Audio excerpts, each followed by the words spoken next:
Saudara-saudara yang terkasih, pendengar radio Republik Indonesia dimanapun berada, Shalom.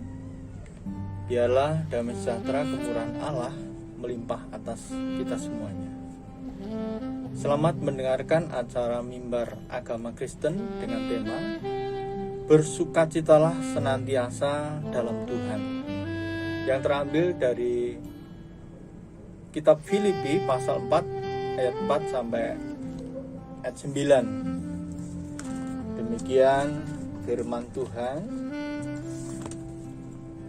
Kitab Filipi pasal 4 ayat 4 sampai ayat 9. Bersukacitalah senantiasa dalam Tuhan. Sekali lagi kukatakan, bersukacitalah. Hendaklah kebaikan hatimu diketahui semua orang, Tuhan sudah dekat. Janganlah hendaklah kamu khawatir tentang apapun juga, tetapi nyatakanlah dalam segala hal keinginanmu kepada Allah, dalam doa dan dalam permohonan dengan ucapan syukur. Damai sejahtera Allah yang melampaui segala akal akan memelihara hati dan pikiran dalam Kristus Yesus. Jadi akhirnya saudara-saudara, semua yang benar, semua yang mulia, semua yang adil, semua yang suci, semua yang manis, semua yang sedap didengar, semuanya yang disebut kebajikan dan patut dipuji, pikirkanlah semuanya itu. Dan apa yang telah kamu pelajari, dan apa yang telah kamu terima, dan apa yang telah kamu dengar, dan apa yang telah kamu lihat padaku, lakukanlah itu, maka Allah sumber damai sejahtera akan menyertai kamu. Demikian pembacaan firman Tuhan. Berbahagia kita yang mendengar serta memegang kebenaran firman Tuhan. Saudara-saudara yang terkasih, bulan ini, hari-hari ini, gereja-gereja di dunia mengadakan perayaan Natal. Dan secara otomatis kalau kita melihat atau menginjak pada hari-hari ini atau bulan ini, kita akan diperhadapkan dengan suasana yang penuh dengan sukacita. Oleh sebab itu saya mengambil renungan firman Tuhan dengan judul Bersukacitalah dalam Tuhan. Bersukacitalah senantiasa dalam Tuhan. Hal ini terjadi oleh karena ada beberapa hal yang menunjang orang bisa menikmati sukacita. Bisa berbicara tentang banyak faktor sebetulnya. Oleh karena apa? Pada saat kita berbicara tentang sukacita, kalau kita lihat kondisi saat ini sepertinya tidak mendukung. Karena apa? Setelah beberapa waktu lamanya kita menghadapi pandemi yang terjadi di negeri kita, secara otomatis untuk bersukacita itu perkara yang sulit. Kalau kita mengacu dalam kebenaran firman Tuhan, Rasul Paulus waktu itu juga menghadapi kondisi yang lebih berat. Oleh karena Rasul Paulus dalam kondisi dalam penjara. Sehingga kalau berbicara tentang bersukacitalah senantiasa, itu bukan perkara yang mudah. Lebih-lebih kalau kita tahu waktu itu Paulus memang siap menghadapi kondisi itu, karena dia tahu harus bagaimana hidup menyenangkan Tuhan dalam hidupnya, sehingga membutuhkan sebuah perjuangan yang luar biasa. Sementara makna Natal yang kita pahami di bulan-bulan ini atau di hari-hari atau di minggu-minggu ini, kita menciptakan suasana yang sukacita. Itu bagian dari hidup kekristenan yang sungguhnya. Oleh karena apa? Karena ada beberapa hal yang bisa membuat orang bersukacita di dalam Tuhan. Yang pertama, secara otomatis yang kita lihat dari peristiwa Natal, ada bagian yang perlu kita pahami, kehadiran Tuhan ke dunia. Ini menjadi perkara yang sangat penting yang harus kita mengerti. Oleh karena apa? Kita harus tahu bahwa kondisi manusia itu tidak memungkinkan untuk bisa bersukacita oleh karena dosa. Dan pelanggaran dosa ini bukan pelanggaran yang biasa. Ini menjadi sebuah permasalahan yang pelik di dalam kehidupan orang, manusia, siapapun dia. Entah dia kaya, entah dia miskin, entah dia pintar, entah dia bodoh, semua menghadapi kasus yang sama berhubungan dengan dosa ini. Dan kehadiran Tuhan ke dunia memungkinkan setiap kita akhirnya memperoleh jaminan penebusan daripada dosa itu. Dan itu hanya bisa dikerjakan oleh Tuhan sendiri. Itu kasih karunia daripada Tuhan sendiri. Saudaraku yang terkasih, kalau kita melihat di sini ada beberapa hal yang menjadi catatan. Sukacita itu bisa tumbuh dalam kehidupan orang yang percaya. Yang pertama, yaitu sukacita oleh karena, sesuai dengan tema, sukacita karena di dalam Tuhan. Kalau kita maknai dari pemahaman sukacita di dalam Tuhan, kita yakin kalau orang bersama Tuhan, kondisi apapun, orang yang di dalam Tuhan dalam kondisi apapun, dia akan bisa menikmati sukacita itu. Ada banyak contoh yang saat itu jelas-jelas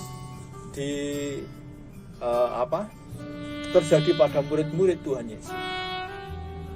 Dan kita melihat dari contoh-contoh itu, memang pada perjalanan murid-murid waktu itu tidak lepas dari sebuah kondisi-kondisi yang tidak nyaman. Pada saat dia melakukan sebuah perjalanan bersama Tuhan, angin ribut di tengah laut terjadi.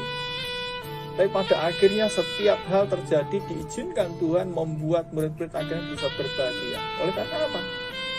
Karena mengenal siapa Allah yang disembah, siapa guru yang diikuti, siapa Tuhan yang sungguhnya. Karena pada akhirnya tahu bahwa Tuhan Yesus berkuasa juga dalam kehidupan alam semesta yang terjadi. Ada banyak peristiwa yang mungkin dia harus mengalami kondisi haus, kondisi lapar. Tapi pada akhirnya kita tahu Tuhan Yesus juga mencukupkan segala kebutuhan yang dibutuhkan oleh para murid waktu itu. Sehingga kebenaran firman Tuhan ini akan menunjukkan betapa indahnya, betapa menyenangkan bagi orang-orang yang hidup di dalam Tuhan. Penerapan yang bisa kita terima dari kondisi ini, kita yakini satu hal. Kalau kita hidup di dalam Tuhan, kita akan menikmati pertolongan Tuhan, kita akan menikmati pemeliharaan Tuhan. Dan itu jaminan yang luar biasa. Karena Allah kita adalah yang hidup. Allah kita Allah yang tidak mati. Allah kita Allah yang mendengar. Allah yang selalu peduli akan setiap keadaan yang kita alami. Saudaraku yang dikasihi Tuhan, kita bersyukur kalau kebenaran firman Tuhan ini menyajikan bersukacitalah di dalam Tuhan, senantiasa di dalam Tuhan. Puji Tuhan. Bagian yang kedua yang tidak kalah penting, sukacita oleh karena sudah diampuni dosanya. Ini kebenaran yang dimiliki oleh orang-orang percaya Tuhan Yesus. Karena firman Tuhan mengatakan pada saat kita percaya Tuhan Yesus, kita diampuni dosanya. Betapa saat itu Paulus menyadari ini. Dia pernah menganiaya umat Tuhan. Dia pernah melakukan perkara-perkara yang membuat jemaat Tuhan mengalami kondisi yang tidak baik. Dipenjara, dianiaya oleh Paulus. Tapi pada akhirnya pada saat perjumpaan Paulus dengan Tuhan, disitulah ada pengampunan Tuhan. Bahkan dosa yang dia pikirkan tidak bisa ditebus, tapi Kristus Tuhan kita menebus dosa-dosanya. Sehingga kalau kita mengerti kondisi Paulus waktu itu, Paulus akhirnya bersukacita. Salah satu sukacita yang dimiliki, dia menerima pengampunan dosa. Saudaraku yang dikasih Tuhan, inilah jaminan bagi kita semuanya. Sehingga setiap kita orang-orang yang percaya Tuhan, firman Tuhan dengan jelas katakan, Tuhan mengampuni dosa-dosa kita. Bahkan kebenaran firman Tuhan ini saat itu disampaikan oleh seorang nabi, yaitu Nabi Yohanes Pembaptis. Nabi Yohanes Pembaptis ini juga menyampaikan bahwa inilah anak domba Allah yang menghapuskan dosa dunia. Pernyataan ini bukan sekedar sebuah pembebasan secara jasmani. Ada yang kita tahu, pembebasan secara jasmani itu bisa saja orang sembuh dari sakit, orang terbebas dari masalah. Tapi pada saat kita mengacu pada sebuah kebenaran bahwa Tuhan Yesus penebus dosa, Tuhan Yesus yang menghapus segala dosa dunia, yang tertulis dalam Yohanes 1 ayat 29. Ini menunjukkan betapa kita punya harapan untuk terbebas dari segala dosa. Oleh karena apa? Pengampunan Tuhan itu sempurna sekali. Dan pengampunan Tuhan itu ditujukan pada setiap orang yang percaya. Bagaimana dengan kita? Sudah percayakah kita? Sudah menerimahkah kita Tuhan Yesus sebagai Tuhan dan Juru Selamat kita? Karena inilah yang menjadi alasan orang bisa bersukacita di dalam Tuhan. Tidak ada kekuatan apapun dalam diri manusia untuk bisa menghilangkan dosa. Karena firman Tuhan dengan jelas, setelah Adam jatuh dalam dosa, manusia di bawah hukuman, manusia di bawah belenggu dosa, manusia tidak berdaya. Perbuatan baik tidak sama sekali membuat dosa kita hilang, tapi hanya oleh kasih karunia Tuhan Yesus, sehingga kita beroleh pengampunan dosa itu. Puji Tuhan. Sehingga saatnya setelah mendengar kebenaran firman Tuhan ini, kita datang pada Tuhan. Terima Tuhan Yesus mengaku dosa, Tuhan mengampuni dosa. Sehingga sukacita itu akan tumbuh, bukan karena pada saat kita dapat uang, dapat kesehatan yang sifatnya hanya sementara. Karena kondisi ini bisa berubah-ubah. Oleh karena apa? Saat ini punya uang, besok tidak punya uang, sukacitanya hilang. Tapi pada saat kita menyadari, saat ini saya ditebus dosa saya oleh karena darah Kristus, oleh karena pengampunan Tuhan. Inilah yang membuat sukacita itu penuh. Sehingga kalau Rasul Paulus mengajarkan kita, bersukacitalah senantiasa dalam Tuhan. Oleh karena apa? Ada pengampunan dosa yang Tuhan telah berikan pada kita semua. Puji Tuhan. Jadi dua hal. Yang pertama, kita belajar bagaimana sukacita itu tumbuh oleh karena kita di dalam Tuhan. Kalau kita di dalam Tuhan, kita turut dengan kehendak Tuhan, kita tahu Tuhan memberikan kasih setia, pertolongan, pelindungan, penyertaan dalam hidup kita. Dan sehingga tidak ada masalah apapun yang bisa membuat kita tidak sukacita. Oleh karena apa? Ada Tuhan. Saat kita lapar, Tuhan sanggup mencukupkan segala kebutuhan kita. Pada saat kita sakit, Tuhan sanggup menyembuhkan. Pada saat kita dalam kondisi permasalahan yang seberat apapun, Tuhan sanggup tolong. Bagian yang kedua, sukacita itu tumbuh oleh karena ada sebuah pengampunan dosa. Sehingga pada saat kita memiliki sebuah pengampunan dosa ini, beban yang paling mendasar yang terjadi pada manusia sudah diampuni, sudah dilepaskan oleh Tuhan, sehingga setiap kita boleh percaya untuk menikmati janji kekudusan, hidup dalam kesucian yang diperkenan Tuhan. Kita menginjak bagian ketiga, sukacita itu kenapa bisa muncul dalam diri orang percaya. Yang ketiga ini adalah sukacita oleh karena jaminan masuk surga. Jadi keselamatan itu bagi orang yang percaya itu pasti. Kalau ini tidak pasti, apa yang kita lakukan itu sia-sia.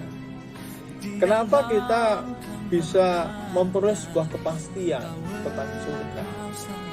Yang pertama, yang datang ke dunia ini adalah Tuhan sendiri, yaitu Tuhan Yesus.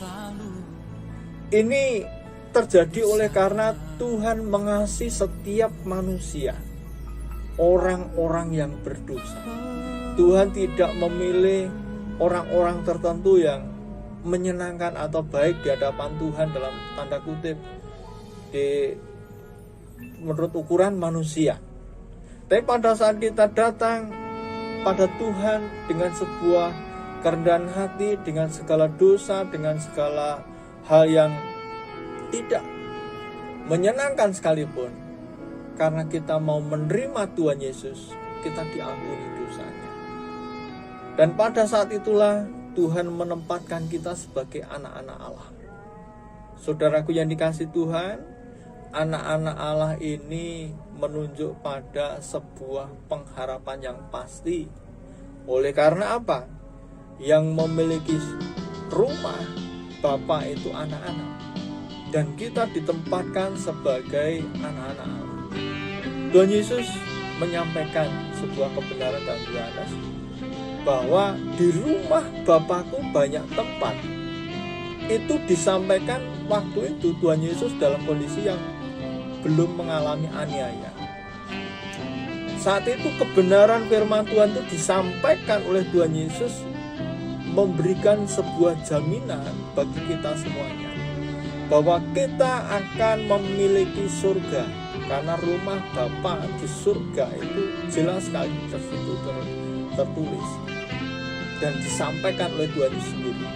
Pada saat kita mengerti tentang surga, nah itu mungkin kita aja berdalih, itu waktu itu Tuhan Yesus belum mengalami sebuah kondisi yang aniaya dan sebagainya.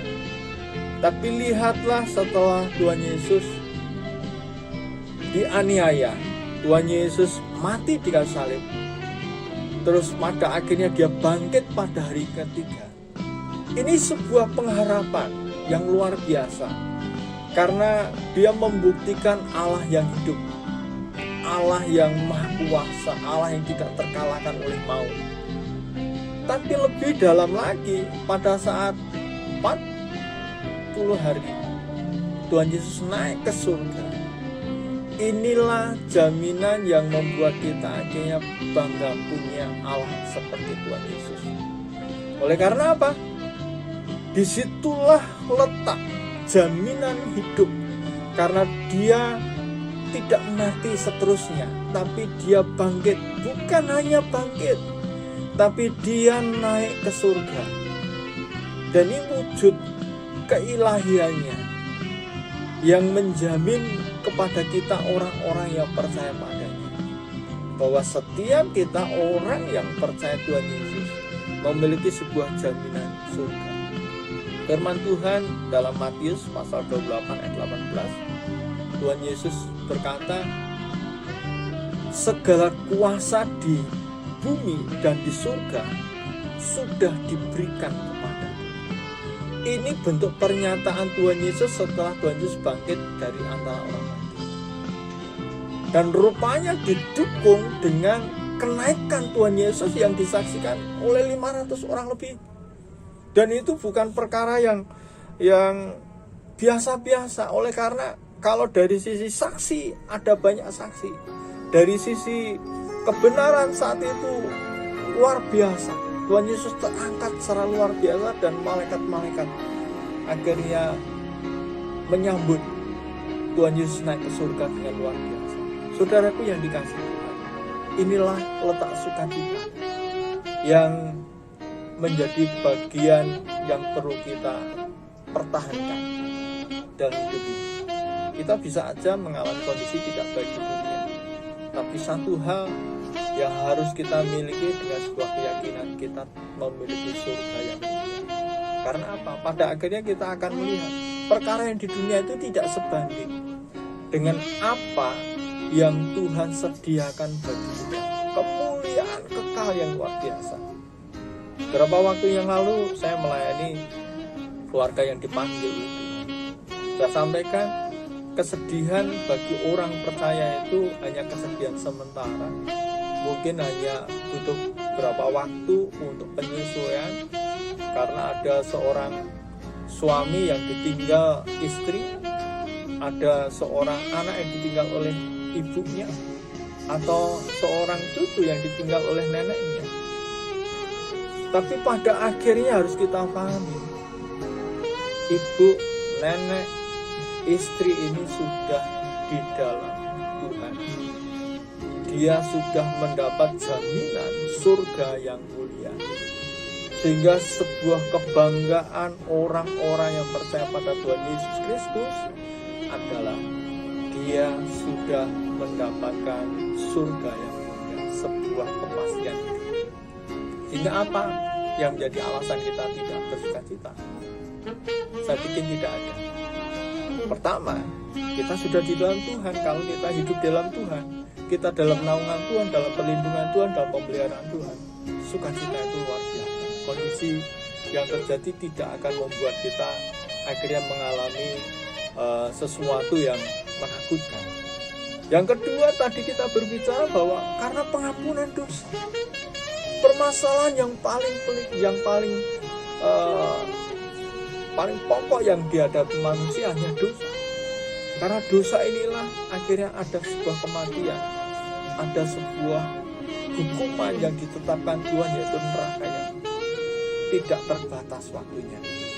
Tapi oleh kasih Tuhan, Tuhan telah menebus dosa-dosa kita, sehingga kita bangga punya Allah yang peduli akan kebenaran. Yang ketiga, sukacita oleh karena Tuhan menjamin tentang surga. Karena dia datang dari surga dan Tuhan kembali ke surga. Dan disaksikan lebih daripada 500 orang waktu naik ke surga. Mau diwujudkan bagaimana betapa sukacita itu tidak terbatas. Sehingga kalau kita masuk dalam perayaan Natal, itu bagaimana kita melihat Tuhan hadir, Tuhan mengasihi, dan Tuhan berkenan untuk setiap kita mencapai sebuah tujuan hidup yang sungguhnya, yaitu surga yang mulia. Saudaraku yang dikasihi Tuhan, demikian yang bisa saya sampaikan melalui mimbar agama Kristen. Dan mari kita miliki sukacita itu.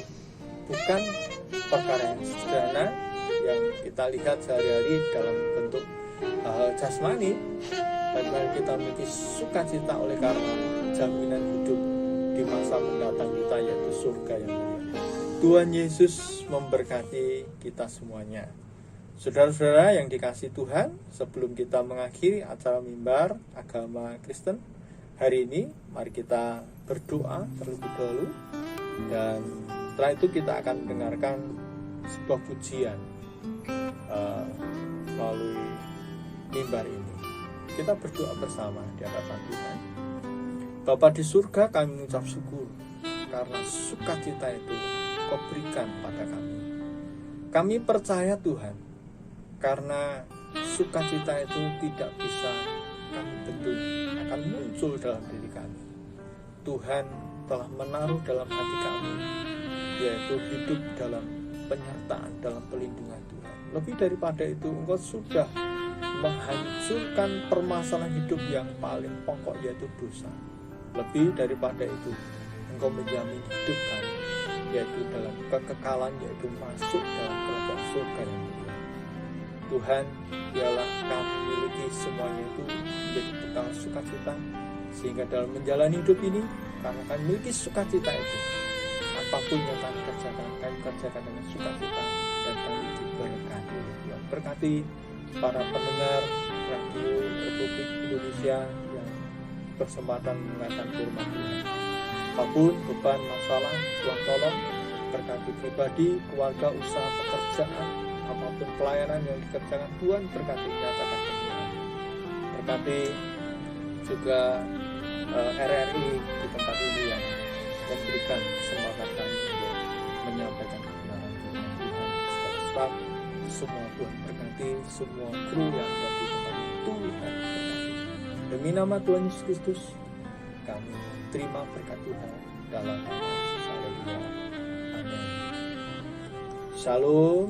Mari kita dengar pujian bagi kemuliaan bagi nama Tuhan. Amin.